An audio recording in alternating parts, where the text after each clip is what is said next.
Община Хайредин се намира в северозападна България и е една от съставните общини на област Враца.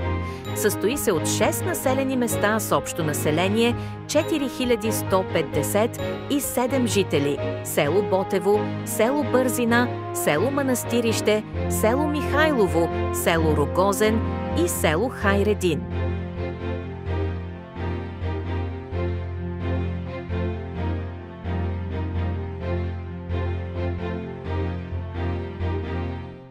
Нормативна рамка – Закон за социалните услуги.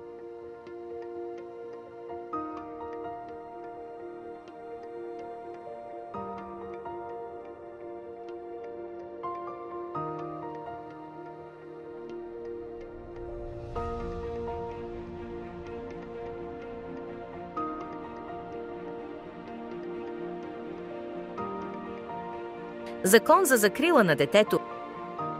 Дете по смисъла на закона е всяко физическо лице до навършването на 18 години. Европейска гаранция за детето 2030 година.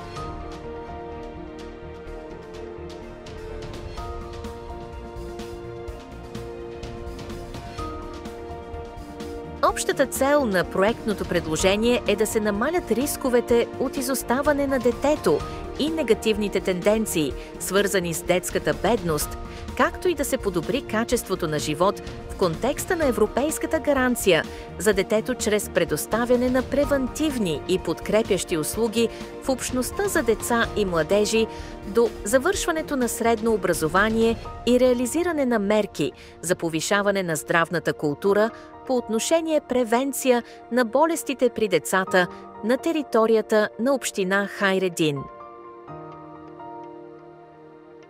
Специфичните цели на проектното предложение са: първа, да се повиши достъпа до интегрирани здравно-социални услуги и да се осигури подходяща социална закрила, както и социално приобщаване на деца в нужда и техните семейства от община Хайредин. Втора, да се повиши здравната култура по отношение превенцията на болестите при децата в община Хайредин. Трета, да се повиши капацитета и мотивацията на екипа от специалисти, предоставящи интегрираните здравно-социални услуги на територията на община Хайредин.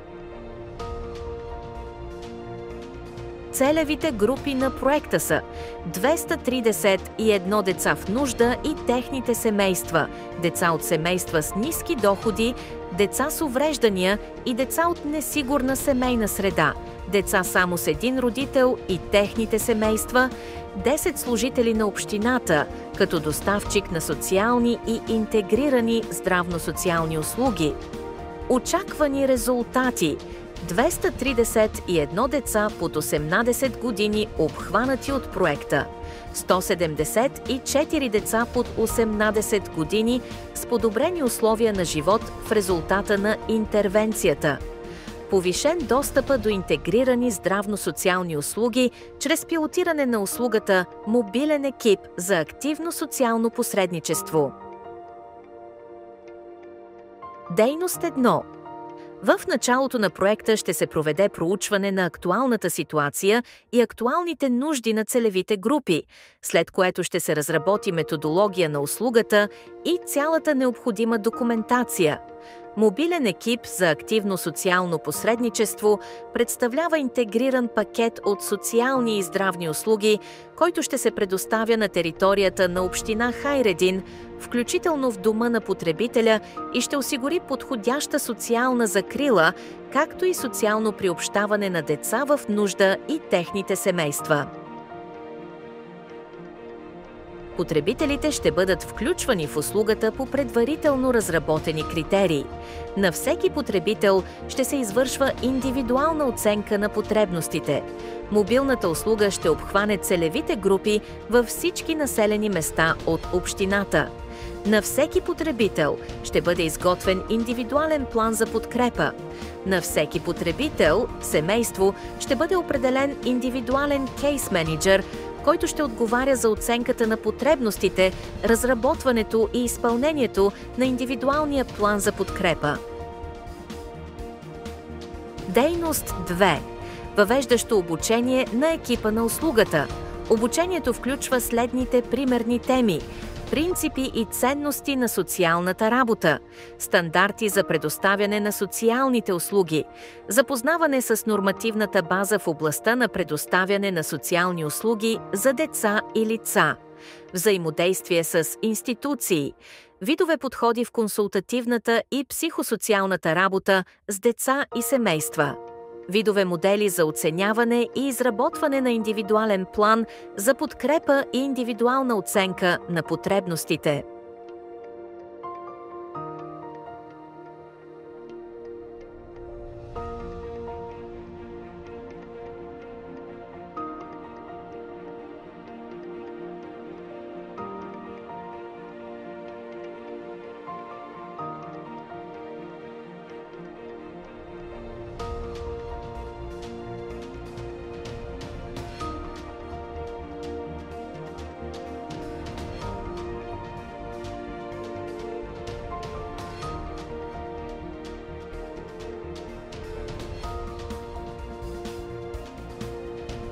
Трета дейността се изпълнява от експерти информационни кампании, здравен медиатор и външни лектори. На базата на доклад от проучването и обсъждания в екипа, експертът ще разработи дизайн на информационните кампании, както план и график за тяхното провеждане. В тези документи ще бъдат набелязани основните теми на информационните събития, местата в общността, където най-ефективно ще се проведат събитията и участниците в тях. Една от най-важните функции на здравния медиатор е да насочва представители на целевата група към пилотната услуга и да осъществява връзка с нейния екип. Информационна кампания за социалните и здравните права под формата на лекции с специалисти по социални и здравни права, достъп до здравни грижи, информиране за имунизационен календар, здравословно хранене на детето от 0 до 2 години. Информационна кампания за насърчаване на семейното планиране под формата на беседи с медицински специалисти в областта на репродуктивното здраве, здравни проблеми на деца в различни възрасти и други теми.